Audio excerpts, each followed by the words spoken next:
friends. Today I want to share with you something that is very near and dear to my heart because we have a lot of small business owner friends. I have a lot of friends that work for themselves and they're in the wholesale business.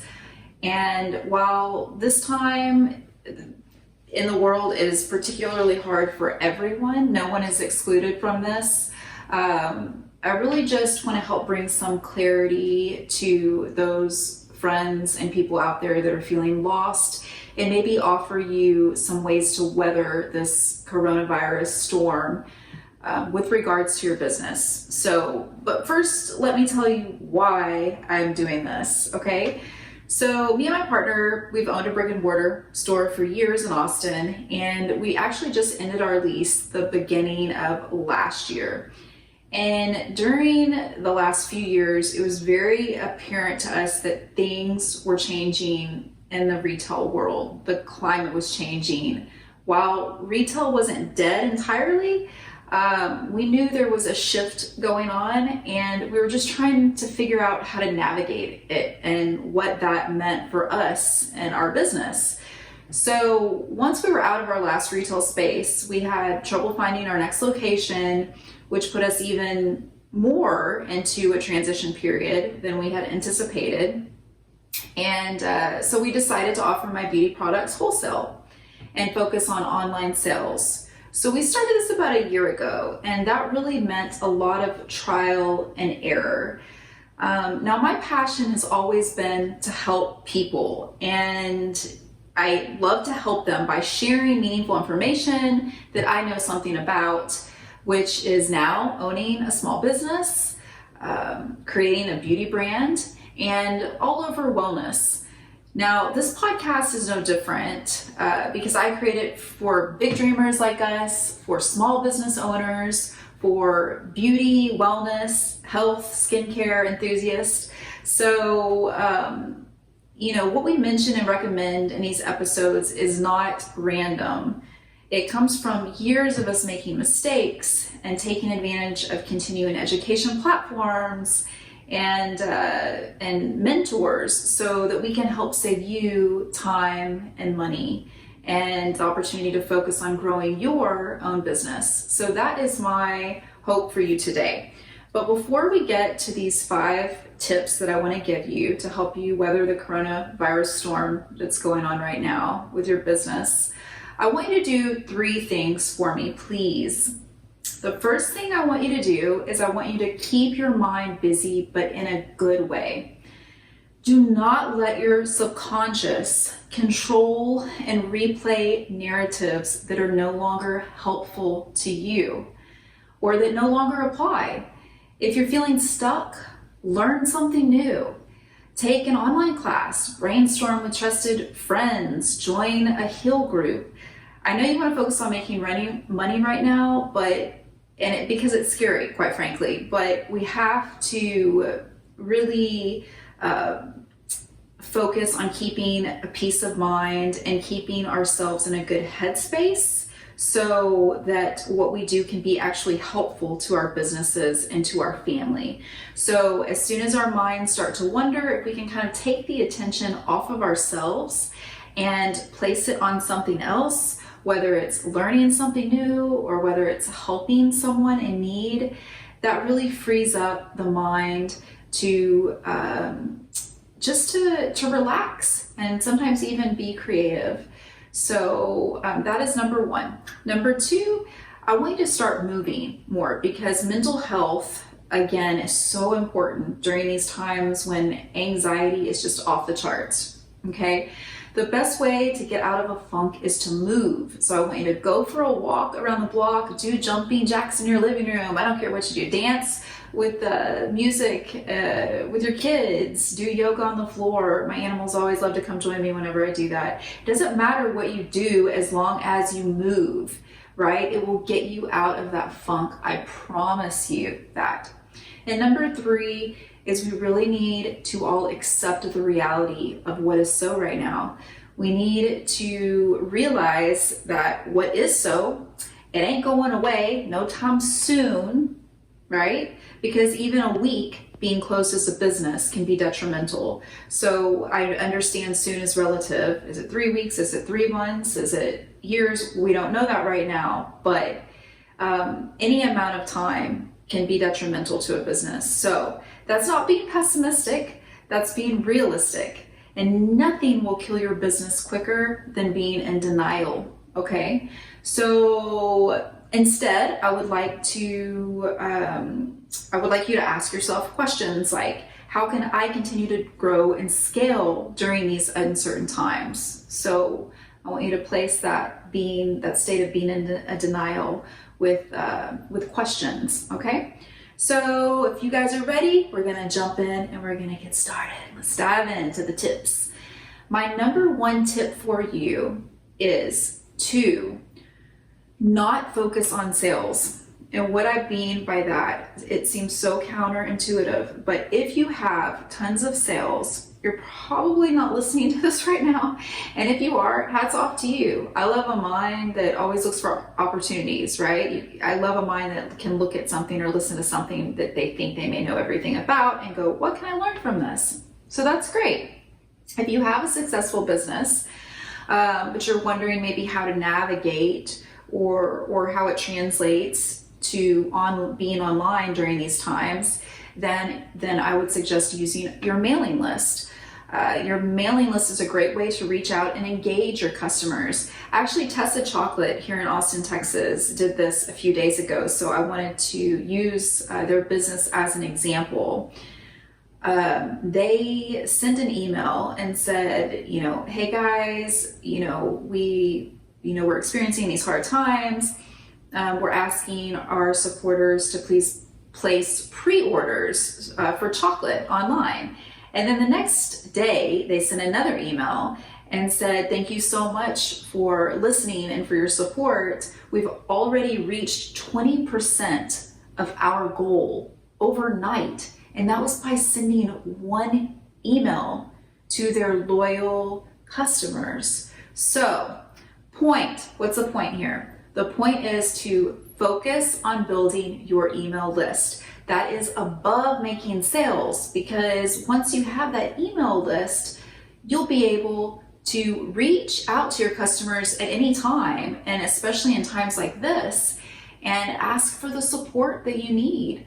For instance, Amy Porterfield, a lot of you may be familiar with her. I listened to an hour-long preface to sort of a masterclass that she's doing earlier this week, and she said that she has over 100,000 subscribers, I believe, and that she can reach out to them at any given moment and make sales. That may be me paraphrasing, but that's what she said. So that's what she meant. So that is not to be taken lightly. And so there's a lot of you out there be like, Jentri, that's great. Well, how do I do this? So that leads me to my next tip. Okay, number 2. This is a really creative and fun one. Some of you are going to be familiar with it and some of you are not. So don't be overwhelmed if you have not heard of this yet. But you are going to want to create on your website an opt-in, also known as a lead magnet. And what that means is that you are going to offer something that you know your ideal clients will love, and you're going to offer it completely free. So you give them this great offering, and in return, they are going to give you their email address. And now this can be in the form of maybe a free PDF. Just going to give you some examples here of what that freebie could be. It could be a free ebook. It could be a video. It could be an audio. The point is, it doesn't have to be complicated, but it does need to be something that they love. Okay, so that really is you understanding who your ideal clients are, which arguably is the most important thing, because before you can even build a list, you have to know who your clients are. But I'm going to just assume that you guys are already in your businesses, and so you understand that already. And yeah, so let's stop there, because that's an entirely different rabbit hole that we could go down if we wanted to. And if you're not a techie person, do not worry. Let your web person know, and I'm sure that they can assist you with this. Also, I love a great resource, so I'm going to give you one right now. It is a great resource on email list building and opt-ins. So I want you to Google this name, and her name is Vanessa Lau, L-A-U. She's on YouTube. I don't know if I should call her an influencer, but she created a space to give people tips on social media and stuff like that. So how to build an email from scratch is what you're going to Google, and I promise you it'll be worth it. She is super sharp. So number 3 is going to be, instead of offering discounts, which I know a lot of you are going to right now because you just need to move that inventory, right? Or maybe you're wanting to offer even something for free, which we need to actually be making money right now. It's not a really great idea. Instead of doing those things, we are going to add value, okay? So instead of giving someone $10 off, we're going to add something to it. Maybe if I'm selling a skincare product, if I'm selling a face butter with a purchase over $50, maybe I might throw in a free chapstick. So maybe I'll incentivize them that way to spend $50. And by throwing in a chapstick, I am sweetening the pot, so to speak. Okay, so I'm sure you guys have got it, right? Remember that, but wait, there's more. You got it. You got it. So number 4 is going to be to offer at least a small part of your business right now, digitally or virtually. Now, a lot of coaches and brands have done this for way longer than before all of this started going on. You may listen to like Rachel Hollis or Marie Forleo. Those are really big names in the coaching space. And they are doing this for a good reason. I can't speak for them, but I can speak in generalized terms. It's low overhead, it's convenient for your customer, you can work from anywhere, and the sky's the limit with how much you can make, honestly. So if this does not seem like something that would fit into your business, if you're like, Jentri, I can't do any of that virtually, or what, I don't know what you're talking about, okay, no problem. Let's just take a breather. We're going to step back if this doesn't seem like something that would work for you or fit into your business, or maybe it's too overwhelming, and we're going to focus on ways to maximize SEO, right? So we're going to start by focusing or creating, if you don't have one, perhaps a blog. Just giving you ideas here. And then you can create tags so that when you link to other platforms such as Instagram, Facebook, Pinterest, you are able to link it to your blog and direct that traffic back to your website, because that is the key. It's driving traffic back to your website. And then when your customer gets to your website, you're going to already have your opt-ins or your lead magnets in place, and that's going to increase the chances of grabbing that email address, which goes back to number 1, our most important tip, which is building our email list so that we have access to our loyal customers and we can engage with them anytime, anywhere, on a platform that we own. So that's very important to note. So I've been taking a class online, and that was really, really something that was hammered into our heads, as is the idea, which we all know, but we tend to kind of forget, or we don't take it that seriously, that when we engage in social media, for instance, Instagram or Facebook, we are engaging with people that are not on our platforms. So if something happens and Facebook decides to change their rules, or Instagram, because now they own Instagram, then we have no control over our communication with our audience. So we always want to direct people back to our platforms, our websites that we actually have control over, that we own, where we own that email list.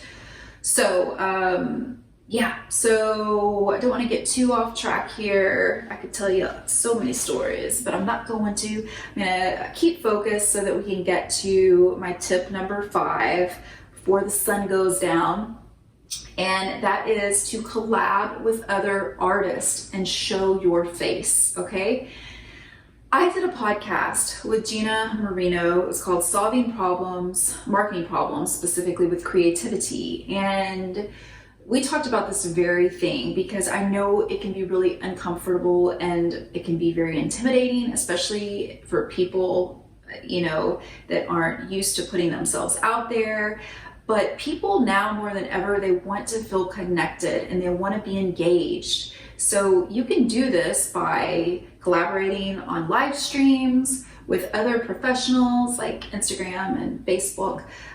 You can use Zoom to create conferences. You can start a Facebook group. An example, recently I started doing this Tea Time Wellness Wednesdays on Facebook and Instagram with my integrative health professional friend, Larissa Ness, where we go over wellness tips that have to do with overall health and skincare. So part of the synergistic nature of this relationship, and it should be yours too when you're thinking about people to collab with, is that you're not competing with the people that you're collabing with. I'm not saying that there's anything wrong with collabing with people that are like you, but if they are doing the exact same thing, it's not really cross-promoting. So I'm sure you get my drift without me spelling it out.